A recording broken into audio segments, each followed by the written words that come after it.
What's up, everyone? Coming at you with another video real quick on Thanksgiving. Got the bird in the smoker. My wife's fixing everything else, so I had a little time to jump on here and make another video. And what I mainly want this video about is some of the tools that I personally use when I'm fitting pipe or trying to pull measurements or get stuff square, level, plumb, and all that stuff. So I've got quite a few things here that I'm going to go over in this video. Some of them probably people will recognize, some of it people may not recognize. But the whole premise of this video, I want to make so the person that is just graduating high school or just getting into this trade, they'll say, okay, I know that guy's using that stuff, so I probably should get that stuff before I go out on a job and not have it. So that's pretty much what this video is going to be about. It's not going to be anything long. I'm just going to go over a couple things, what I use, what stays in my toolbox, and kind of go from there and let you guys decide if you need it or you don't need it. If you're going to be fitting pipe, I recommend just about every one of these that I'm showing you. There's other stuff that you could use also, but this is the stuff that I use and it seems to work pretty decent. So yeah, let's jump on in it. The very first thing that I want to show guys, Torpedo Levels. Simple, they work. These are aluminum. I do like the aluminum ones. I feel like they hold up better when they fall and they hit something or the concrete or another piece of metal. I also think the magnets work a lot better. I don't know if they use different magnets in these aluminum ones because there's a little bit more weight, but when you put these things on a piece of pipe, they stick and they stay most of the time. I mean, it really takes a lot for them to get knocked off. So I tend to run the aluminum ones. There's a couple different companies that are running different colored aluminum ones, but they're pretty much all the same. These ones happen to be Empire. I would say they're probably 8 inches, maybe 9 inches, somewhere in there. But they're slim. I mean, there's no size to them whatsoever, but they work, they're handy, and that's what I recommend, honestly. I do have some orange ones and some black ones as well. The orange ones are nice, but the problem that I was running into is other guys would buy the orange ones.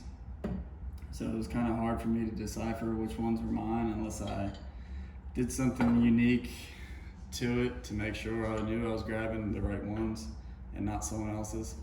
So these ones, a lot of folks don't even have, and that's a good thing for me. That kind of solves the problem that I was running into. So these are the ones that I use. Again, they're Empire Torpedo Levels.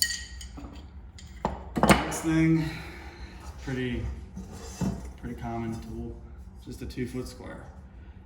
I keep anywhere from 2 to 4 of these in my truck at a time. You just never know what you're really going to get into. Sometimes you need more than that. If you need more than that, then there's other methods of doing it, but sometimes you really do need more than just 2. So I keep, like I said, anywhere from 2 to 4 of these at all times pretty much in my truck. I like the metal ones. The metal ones don't break, or they don't, none of them really break, but they don't bend as easy, they don't flex as much. Another great thing that I like about the metal ones, that works, okay? You can't do that with aluminum. If this was aluminum, you have to hold it the whole time, and you're just constantly juggling, and it's just a pain in the ass. I like having that sucker on there, so when I'm running along side of a piece of pipe, I know that I'm gonna be level. If I bobble it a little bit, it's not this level won't come off and fall on the ground because it's not sticking to the aluminum. So I run the steel ones. It works. That's what I prefer. So if folks don't, then that's just fine. I don't mind whatsoever what other people are running. It's just kind of a video about what I personally run. Another pretty easy thing to grab, speed square. These things will get you out of a bind and kind of speed up a task if need be when you're laying stuff out. I mean, boom, you know you're square with your running surface. Mark it, okay? I mean, it's just simple. This marking versus lining this up, making sure the edges are square. All right, now I can mark. That's what's nice about speed squares. They're speed squares for a reason, because that lip will run square with the edge of whatever you're working on. So I keep this one, and I keep a 12-inch one also, which is a lot bigger. They work really well. A lot of guys will also modify these for when they're putting on flanges, or I guess it's not really flanges. What it would be, it'd be a piece of pipe and then a 90 coming this way at me. They'll cut this corner out so it stays out of the webbing of the 90, so they can push it up there, move that pipe so it's nice and square and it's touching this, tack it. So I do have a couple that are modified, but again, I really, really, really recommend this as well. Something else a lot of guys don't use, which I swear by these things. The reason I use this mainly is to find the center of my flange. That's like one of the biggest things that I use this thing for. If I'm trying to find the dead center of my flange and get a center point reference, put that up there on the edge of your flange. Imagine your circle. Essentially it would be like this. If this pipe was bigger, it would sit on there, okay? That's how it would go. So you put that on your flange edge, put that on there, slide this thing till it's level, you make your mark. This mark is gonna be your vertical horizon. Bring it to the side, same thing, boom. Now you've got your X point. It makes it so simple to get a center point reference on a flange. What I normally also do is I'll tape the front of the flange so I know exactly where my center point is, and then you can pull your measurements off of that if need be. Guys will say, well, why don't you pull off the top of it? Well, sometimes you can't. You can't always do that stuff. Everything, it sounds so easy until you're faced with something that's not. So I have these tools for a reason. The reason is to make my life and my job easier and faster. So yeah, I recommend one of these. This Starrett makes this. I honestly haven't seen many people even use these things, but every time I pull it out, it's because I'm in a bind, and it gets me out of a bind pretty easily. So you can always also square it off of, I mean, there's other ways to pull that measurement, but this is just so much faster and easier. So yeah, I'm gonna get into center finders, your pipe center finders. These are the two that I use, okay? They make a big one of this color, but this one just is what I have for right now. This works just fine. This one's not spring loaded, this one is spring loaded. And what I mean by spring loaded, you'll set this on a piece of pipe, get whatever angle you want to set it at, and smack this down with a hammer. So it'll indent the pipe. That way you have your mark with whatever you needed to do. So you have to hit this with a hammer or rock or whatever, something hard, so it'll make an indentation. This one's spring loaded. Press this trigger, it goes down. You don't need a hammer. So sometimes you forget a hammer, boom, just pull this up, get it right to wherever you need to, hit down, boom, it's done. Simple, it's easy. I'm not saying you need this one at all. It's not hard to go find something that's hard most of the time to smack that thing. But if you're up in a man basket, 100 foot in the air, and you forgot a hammer, you can still utilize this thing. This is for bigger pipe. This one is obviously for smaller pipe. I don't know the dimensions of the pipe that it goes up to, but there is a difference. So if I was to recommend something, I would recommend still getting both sizes, a smaller one and a bigger one, because you don't know what you're gonna run into on a job. Everything's, like I said, everything is great on paper. Anyone can comment and say, well, I don't have to deal with this, and you don't until you do. So get both of them. Obviously a tape measure. You're always gonna need a tape measure if you're gonna do this stuff. I use this thing. This thing's got me out of quite a few predicaments as well. Digital angle finder. So you can put this on whatever you want to find, and it'll tell you the angle that it ends up being. I don't like using these unless I have to, and I'm in like a really bad position, because I don't really trust the electronics part of them. I don't know. I'd rather be sure with something that is going to tell me on a protractor or whatever the case is exactly what the angle is, but you can't always do that. So this works really well. This one is magnetized, so you can stick it to a piece of pipe, a carbon pipe, and roll with it. One thing I don't have on the table that I forgot is my rabbit ears, which essentially is a protractor, just to figure out your angle. You'll roll it till wherever you're needing to and go from there. So that'll tell you your angle. Sharpie, and I use a silver streak. A lot of folks don't want to use a silver streak, that's fine. I love these things. I haven't always used them. I've only been using one for about 2 years now or so, but I'm hooked on these things. It leaves a mark on like everything. It's just, they're amazing. They really are amazing.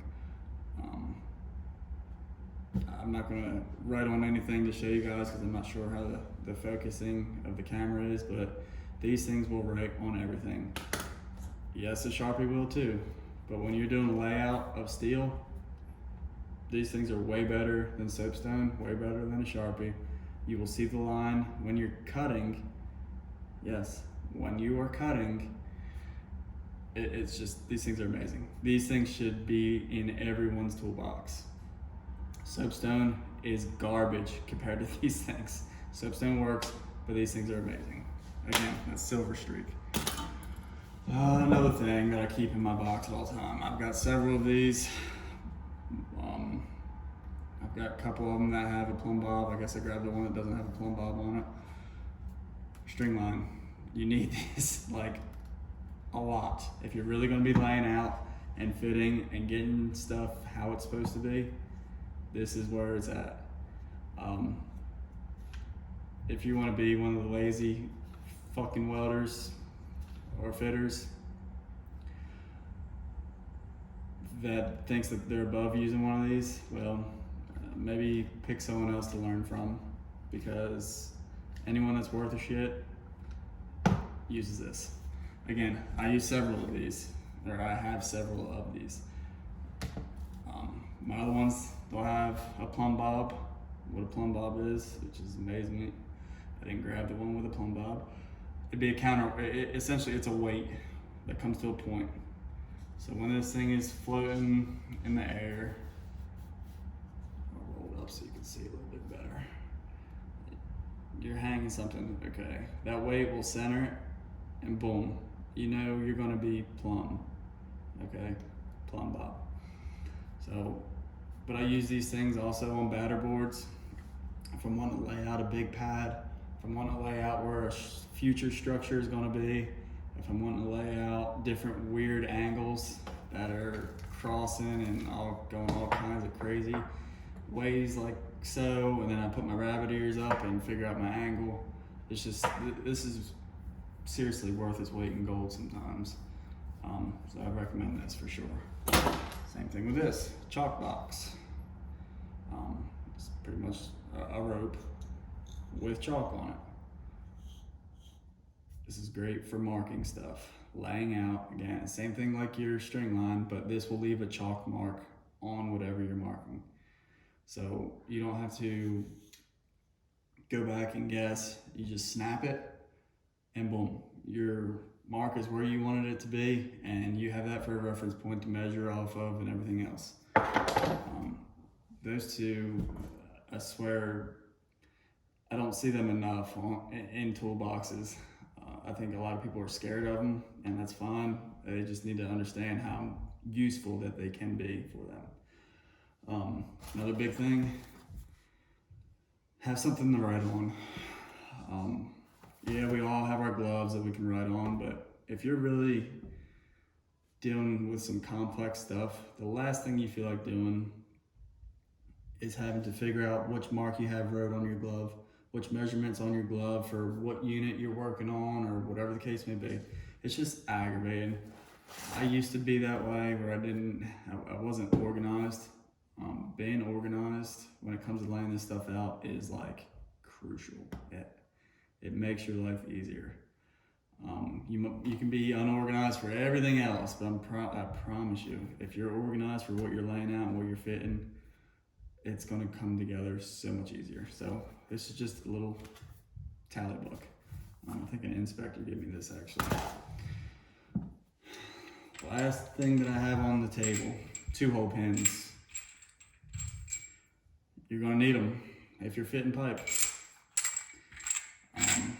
What you'll do is you'll slide these in a flange. There'll be 2 of them. You'll set your level. Let's see if I can do this without a flange. Essentially, that's what you'll do. You'll have the 2 holes in your flange. Put your level on it. Rotate the flange until it's level, and then you're good. This is how you make stuff square and plumb. These, you have to have these. It's part of it. If you're gonna be a pipe fitter, if you wanna fit pipe, even if it's your own, you don't even wanna be a pipe fitter, but you're a welder that has to fit his own stuff, you need these things. So these ones are decent because of the threads. You can see how, I think these are Acme threads, how coarse the threads are. So it doesn't take forever to get these open. I recommend this style at the bare minimum. There's another style that has, it seems like 8,000 threads from here to here. So all you're doing that for, I swear it seems like 5 minutes is undoing one of these just to get it off. It's aggravating. These aren't too bad. That's why I keep them around. This is a different kind of set. They still have the coarse threads, but they have a button. Press that button, and it comes off. Press that button, it goes back on. It's quick. Boom. Okay, if you get to a point where it stops, tighten it a little bit more, and then boom, you're done. It's quick. A lot of the stuff that I have is so I can get my job done quicker. Speed is crucial for a lot of this stuff. Speed and quality is what gets you on payroll and keeps you on payroll. If you want to half-ass stuff, that's fine. By all means, go for it. There's a lot of folks that do, and you would just fit into their category. If you want to stay busy and hooked up and have a lot of contacts and feel like you're ex-mafia because you have so many contacts, then quality and speed are what's going to do it. Little stuff like this. The speed 2-hole pins. I mean, it's just name it. Everything that I have is built for speed in a sense to get the job done. There's a backside of that. Well, if you get the job done too fast, then you're going to be laid off. Well, you know what? I've got more of a chance of going on the next job because I did them a good job. You can't always rely on that either. I know, I understand. There's a time to slow down and a time to get the job done. And stop bitching and complaining that, oh, it's going to be done. All jobs are going to come to an end in this trade or in this field. They all come to an end. You eventually build everything that you can build and you go on to the next one. When guys think that they're going to retire from some of these places, that's where they get into a bind. They get lazy, they don't want to do anything, and then first layoff, their ass is out the door. So again, I don't want to keep this video long. I've got to go check on my turkey because it is Thanksgiving. It's in the smoker, it's looking awesome. I'd say probably another hour-ish. But yeah, again, thank you guys so much for the support. Hit the thumbs up, subscribe, tell people about it. It's going to help.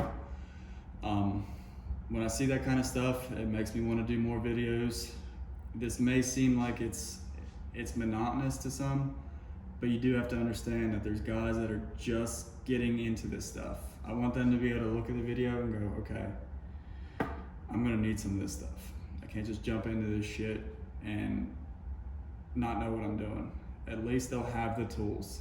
If they get on a job with tools, then someone can show them how to use it, how they would be able to better themselves if they used it a certain way, and go from there.